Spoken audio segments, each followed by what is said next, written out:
میزبان من شرف آمد. Bună dragilor! Bine v-am găsit sau v-am regăsit aici pe canalul meu de YouTube. Dacă este pentru prima dată când mă vedeți, eu sunt Rojin și iubesc tot ceea ce înseamnă parfumuri și parfumerie, având o slăbiciune către latura Middle Eastern. Dacă și voi sunteți în aceeași zonă de interes, v-aș mulțumi dacă ați apăsat butonelul de subscribe, implicit clopoțelul, pentru a primi notificare de fiecare dată când eu postez câte un videoclip nou. Treaba aceasta este total gratuită, de altfel cum sunt și toate videoclipurile, like-urile, comentariile și, de ce nu, distribuirea videoclipurilor persoanelor cu adevărat interesate de acest subiect.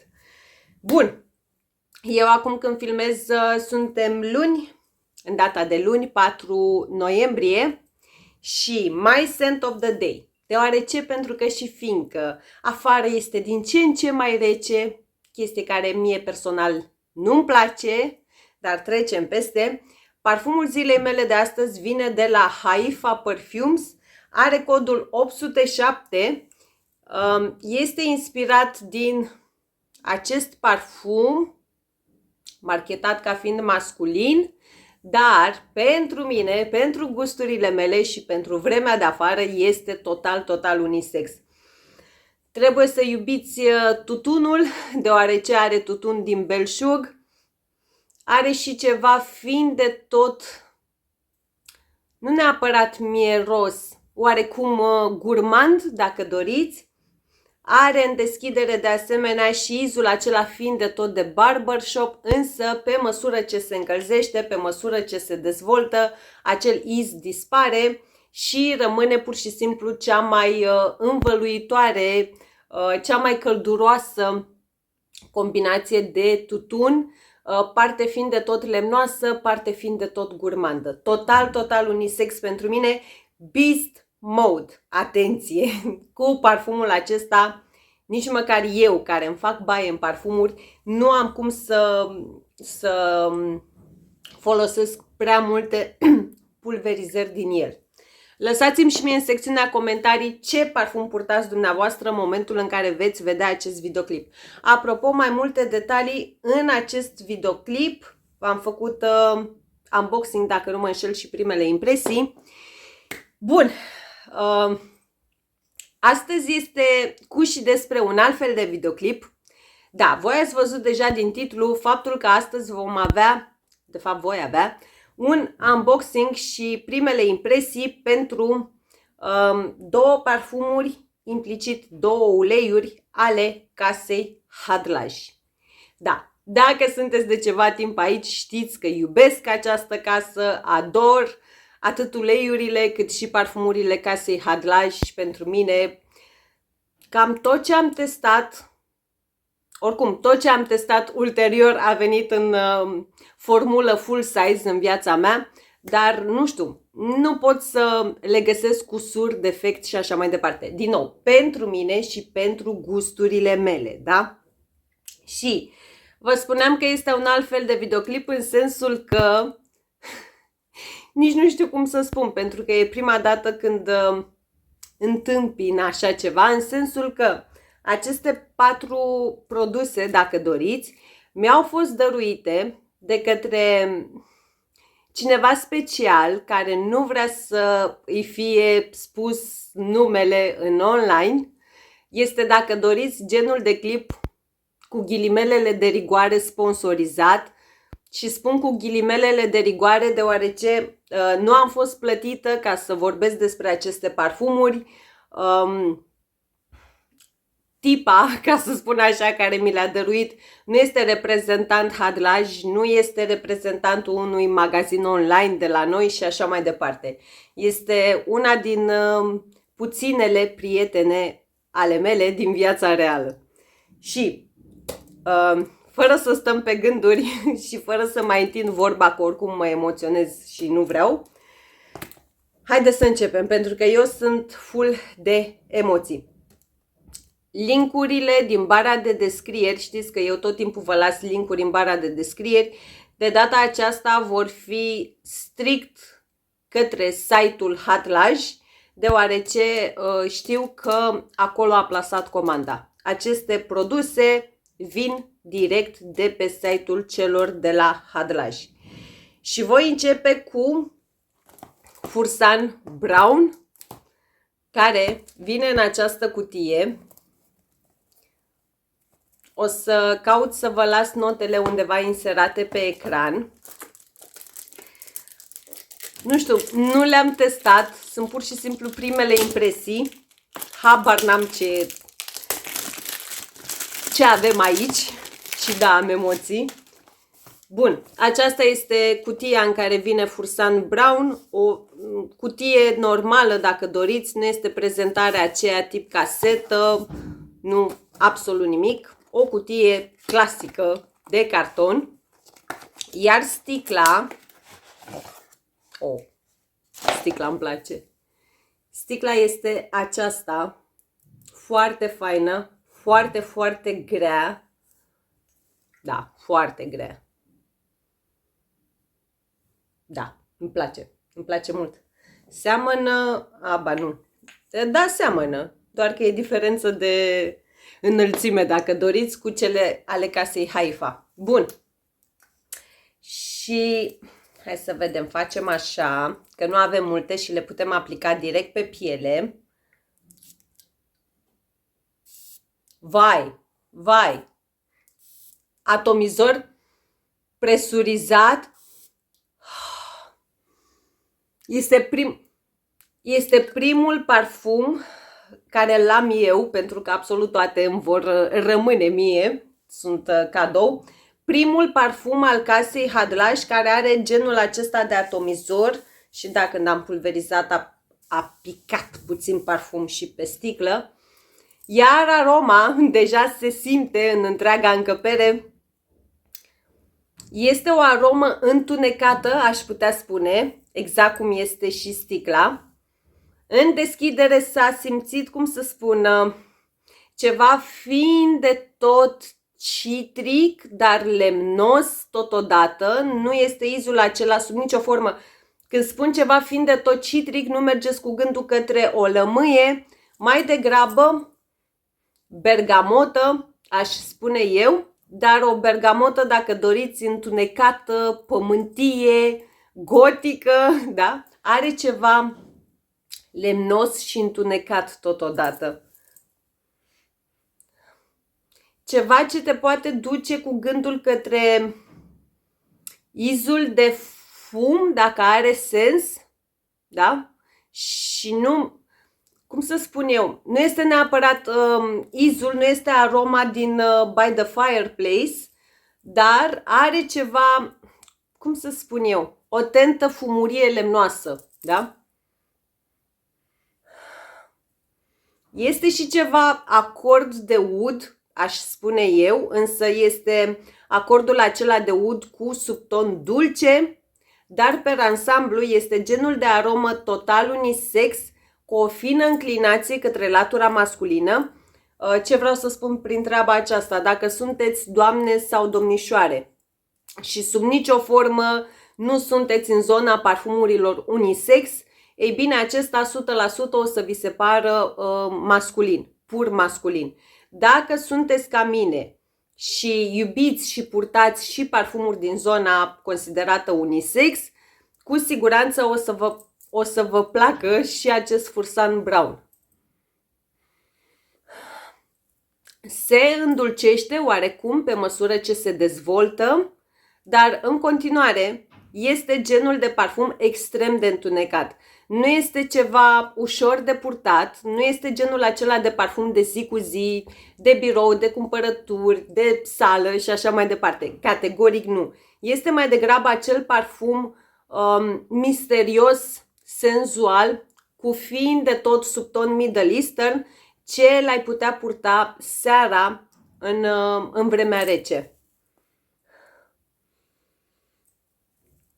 Este fin de tot ambrat, are și o atingere, ceva ce mă duce cu gândul în zona lemnului de cedru, da, pe undeva pe acolo.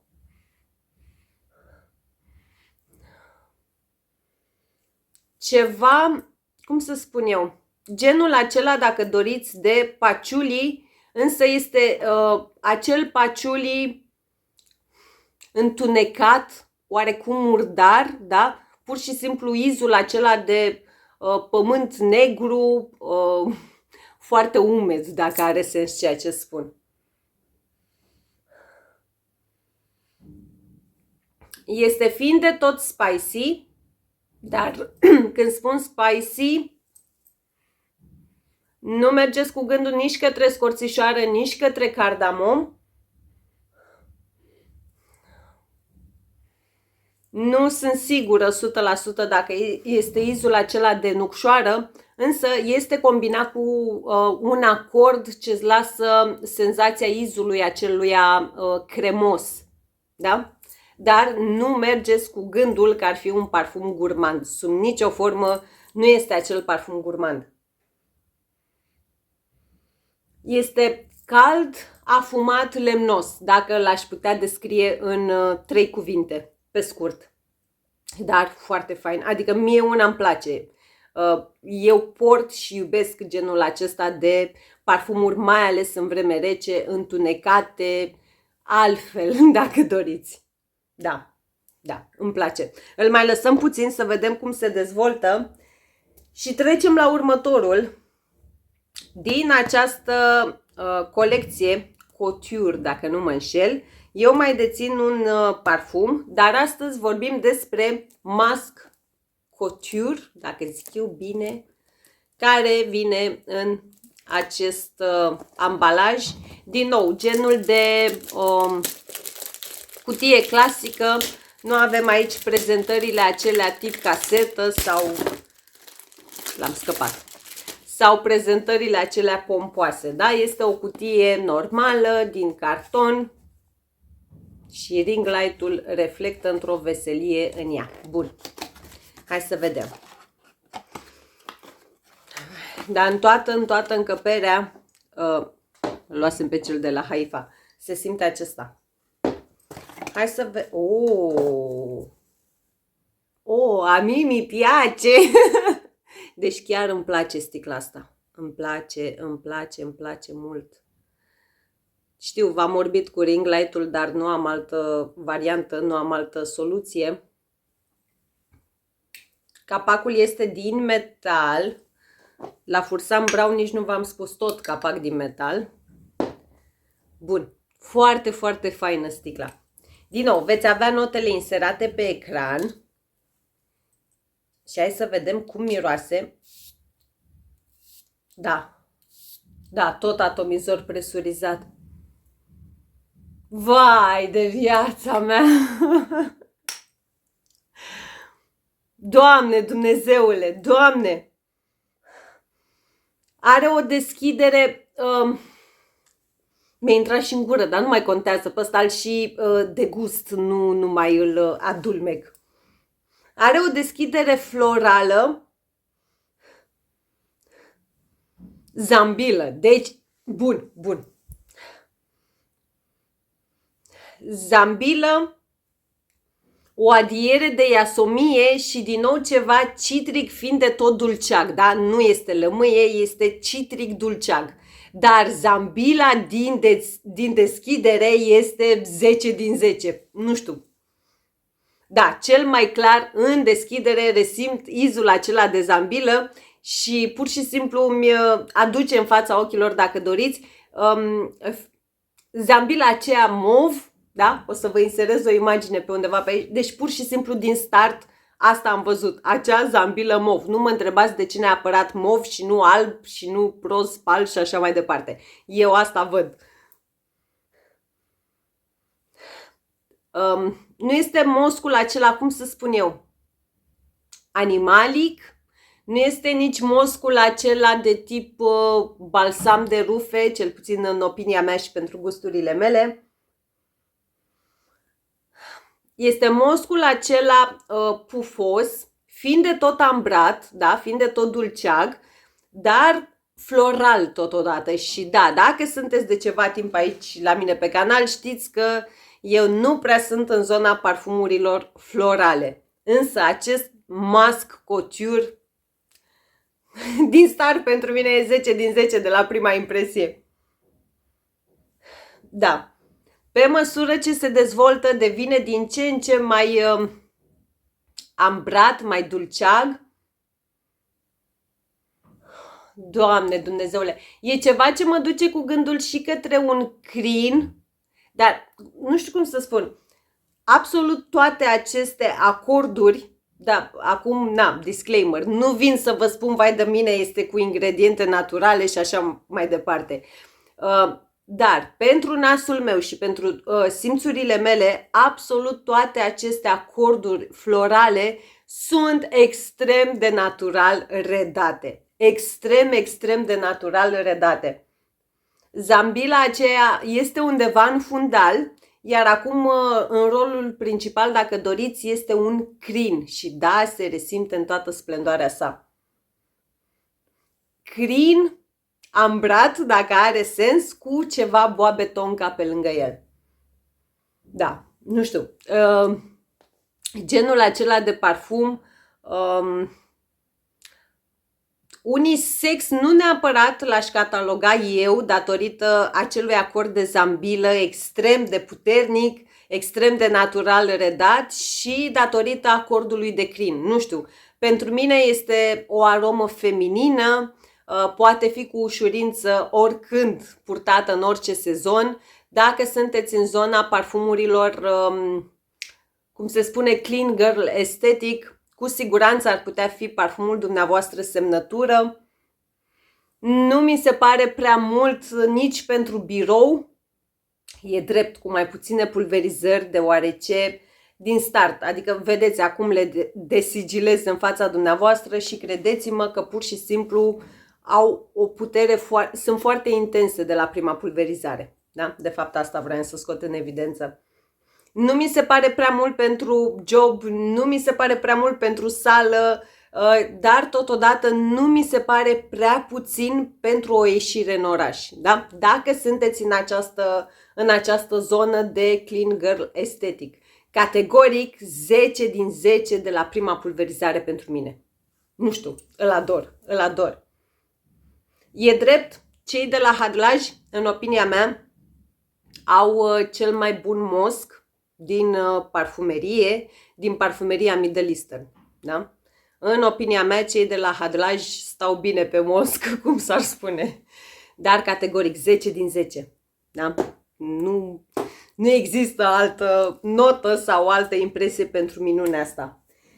Bun, hai să continuăm. Mai avem două uleiuri. Voi începe cu Pure Musk, care vine în această cutie. Din nou, genul de prezentare clasică, o cutie normală din carton și așa mai departe. Iar la capitolul uleiuri de la Hadlaj, cred că Hadlaj este casa Middle Eastern de la care dețin cele mai multe uleiuri. Cele mai multe. Vai. Da. Așa este sticluța de Pure Musk.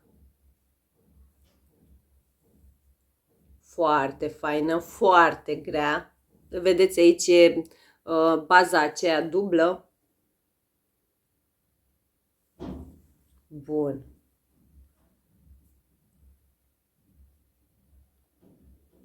Chestia aceasta de la capacul este din metal, este foarte, foarte greu. Și hai să vedem. Da, sunt fascinată de sticlă, de prezentare, dar vă spuneam faptul că de la Hadlaj am cele mai multe uleiuri. Doamne Dumnezeule! Bun.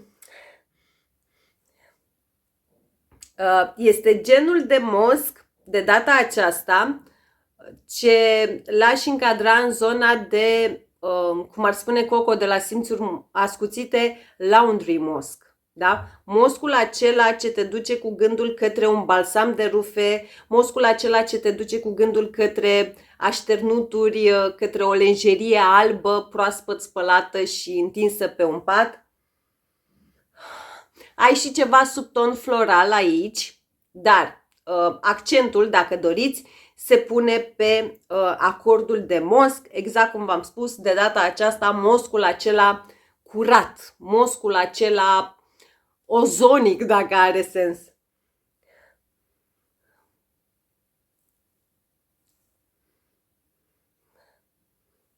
Stați așa că ori mi-a luat-o nasul razna, pentru că v-am spus, primele două parfumuri, Fursan Brown și Musk Couture, sunt exagerat de puternice. Nu mi-a luat-o nasul razna. Este moscul acela în deschidere, cel puțin. Și spun în deschidere deoarece, cel puțin, absolut toate uleiurile ce le dețin eu până în momentul de față de la Casa Hadlaj, și sunt undeva în jur de 15, dacă nu și mai bine, sunt uleiuri cu 3 faze distincte de dezvoltare. Da? Sunt uleiuri ce se comportă exact ca un parfum. Poți resimți note de vârf, note de mijloc și note de bază. Nu știu, nu sunt acele arome liniare. Da? Sunt uleiuri care se transformă pe parcursul purtării.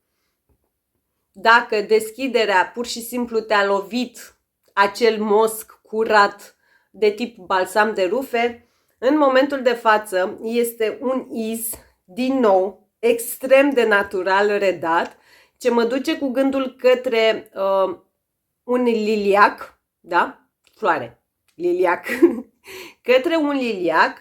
Și liliacul este dominant, însă mai este un acord floral, mai este o floricică alături de liliac, ceva dulce, primăvăratic. Nu vreau să spun o prostie, dar adică nu pot pune degetul în momentul de față, cel puțin, ce floare resimt. Însă este categoric liliac în centrul atenției, alături de o floare primăvăratică dulceagă. Are și ceva dulce. Pe măsură ce se dezvoltă, prinde, capătă un iz pudrat, fiind de tot ambrat, dacă are sens. Cred că e ceva, izul acesta pudrat, cred că e ceva iris pe undeva pe aici, dar nu este pudra aceea de make-up și atâta tot. Este, exact cum v-am zis, un iz fiind de tot pudrat, dar dulce totodată. Da, nu știu. Din nou, dacă sunteți iubitori, iubitoare, deoarece acesta, bine, dacă în deschidere l-aș fi catalogat drept unisex, în momentul de față aș spune că este un unisex cu înclinație către latura feminină. Însă, fiind un atar, ulei, esență de parfum sau cum vreți dumneavoastră să-i spuneți, cred că un domn s-ar putea juca cu el în mai multe variante de layering. Da, foarte fain. Foarte, foarte, foarte fain. Și tind să cred că aceste două se combină de minune. Bun. Mai departe, de fapt ultimul, este Johaina, presupun că se pronunță, tot un ulei parfumat, tot Casa Hadlaj, ca de obicei, și acesta știu că mi-a atras atenția, l-am văzut eu la Simin, bine, și acesta știu că a fost prezentat de Simin, dar știu că am văzut eu un short cu acest ulei și sunt, vai de viața mea, ce sticlă, deci nu, no. Aceasta este sticla și da, pentru multă lume poate părea kitsch, însă mie îmi place. Îmi place maxim. Uleiul acesta vine în cantitate de 20 de mililitri, nu am spus, iar acesta și Pure Mask tot în cantitate de 20 de mililitri. Hai să vedem cum miroase. Cum te numești tu? Johaina, habar n-am cum se pronunță. Dar nu mai am răbdare. Hai să vedem. Și nu v-am arătat. Aici avem și o piatră. Foarte fain. Foarte. Deci oricum. Bun. Hai să vedem.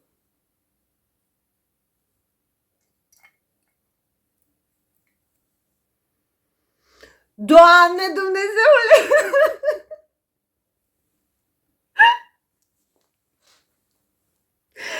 Scuze! Deci nu cred. Este o reinterpretare, Doamne cât îmi place, este o reinterpretare a ADN-ului lui Ian Pistachio Gelato de la Caiali, însă în deschidere nu ai partea aceea verde, dacă doriți, ai înghețată cu fistic cu topping de caramel, da? Deci ai un caramel aici, e genul acela de aromă care pur și simplu îmi vine să ori să-mi ling mâna, ori să-mi o mușc, da? Deci, da. Înghețată de caramel cu fistic.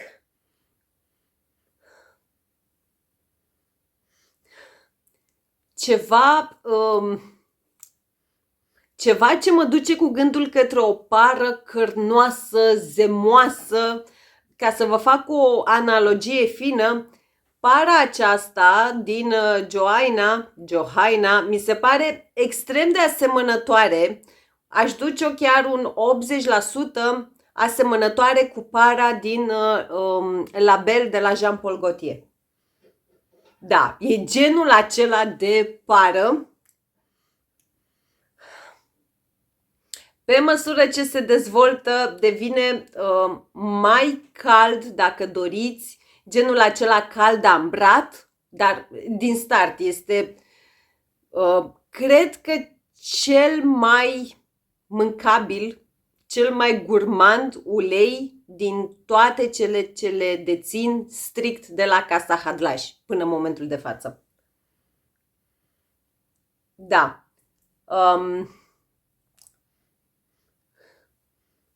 Deci nu cred, n-are cum. Stați un pic.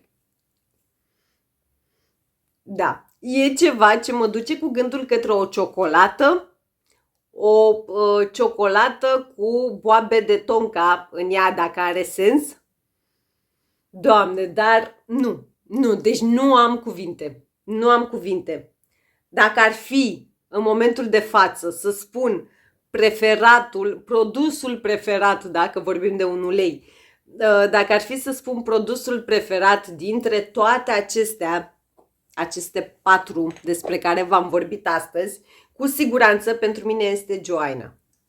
Categoric 10 din 10, mai vreau 10 sticle. E ceva, nu știu, ce aș purta oriunde și oricând, mai ales că eu sunt oarecum nebună cu acest profil olfactiv, cu ADN-ul lui Ian Pistachio Gelato, dar nu parfumul original de la Caiali, ci cu reinterpretările sale, da? Cu variantele Middle Eastern. V-am vorbit despre treaba aceasta în acest videoclip și dacă ar fi să-l filmez din nou, acest Johaina ar fi pe locul 1 alături de Lascious de la French Avenue și Nisma de la Arabiat Prestige. Cu siguranță, fără să stau pe gânduri. Da, este ciocolată cu tonka, ciocolată cu caramel, cu 2 cupe de înghețată de fistic, cu ceva boabe tonka, este paradisul gurmanzilor. 1000 din 10 pentru mine. Bun, beau puțin apă, îmi scuzați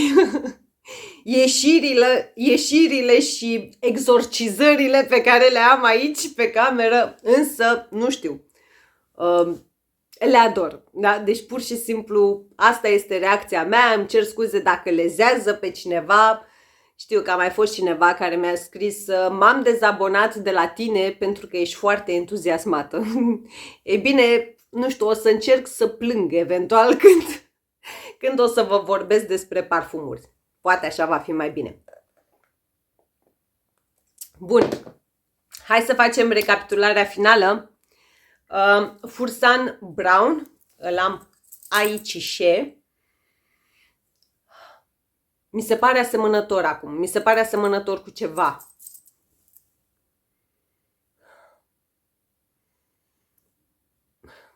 Nu este genul de parfum dupe 100%. Are ceva, este cu un twist, cum se spune. Am testat eu cândva, nu am full size, însă am testat ceva inspirat dintr-un parfum al casei Louis Vuitton. Și treaba aceea, în momentul de față, mi se pare extrem de asemănătoare cu dry down-ul acestui Fursan Brown. Dacă o să-mi aduc aminte, în momentul în care voi edita acest videoclip, o să vă inserez chiar aici parfumul cu care simt că ar avea ceva similitudini acest Fursan Brown în dry down-ul final. Da? Pentru că atunci când l-am pulverizat, la prima pulverizare, nu a fost ceva să mi se pară cunoscut. Însă, în momentul de față, la dry down-ul final, da, este ceva ce îmi pare cunoscut. Și în momentul de față, în dry down-ul final, este genul de parfum, cum să spun eu, unisex, cu o fină înclinație către latura masculină, dar din nou, e genul acela de parfum întunecat, lemnos, cald, afumat, da? Cu un fin de tot, în momentul de față, este un fin de tot subton ce te poate duce cu gândul către zona Middle Eastern. Dacă ar fi să-i dau o notă la prima impresie, nu știu, un 9 din 10, aș spune eu, dar din nou, este vorba de strict prima impresie. Bun, următorul a fost, scuze, Masque Couture.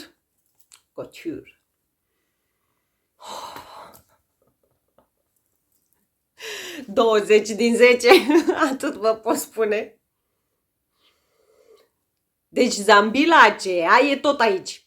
Zambilă, mosc pufos ambrat, ceva boabe tonca. Da, asta resimt în momentul de față.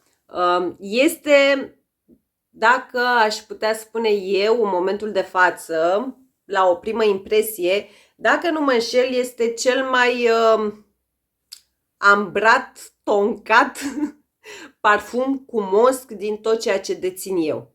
Nu-l pot asemăna cu absolut nimic. Nu mi se pare că se inspiră din ceva, cel puțin din cele testate de mine și din cele deținute de mine până în momentul de față. Și exact cum v-am spus, 20 din 10. Da, l-aș cumpăra din nou în momentul în care s-ar termina sticluța. Hai să vedem Pure Musk. Îl am aici. Da.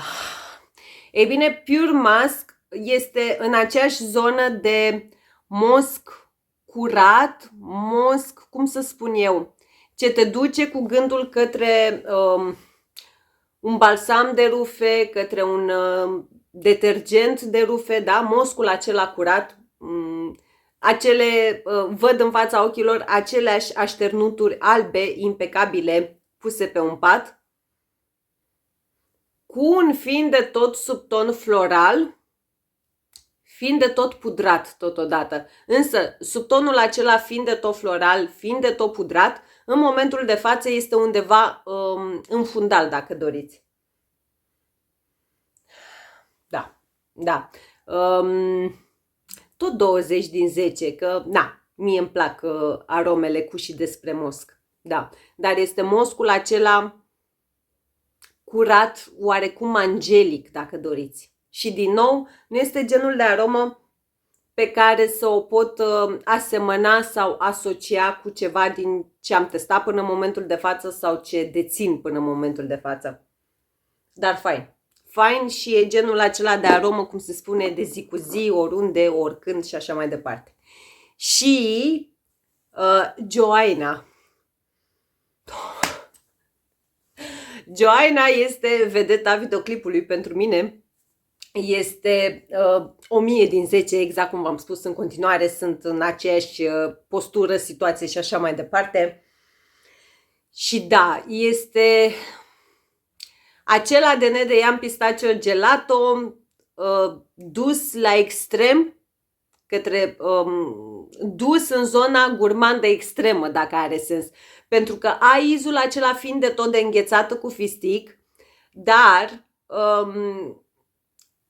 izului aceluia este ca și cum îi adaugi extra topping, extra mult caramel și nu mă duce cu gândul către izul acela de caramel sărat și ciocolată, exact cum v-am spus, cu boabe de tonka din abundență. Da, îmi lasă senzația de apă în gură. Pentru mine este o aromă ce aș purta-o din nou primăvara, vara, toamna, iarna. Deci 1000 din 10. 1000 din 10. Și vedeta videoclipului pentru mine și pentru gusturile și preferințele mele. Bun, atât pentru videoclipul de astăzi. Să rămână mult ție care ai făcut posibilă întâlnirea mea cu aceste 4 arome noi.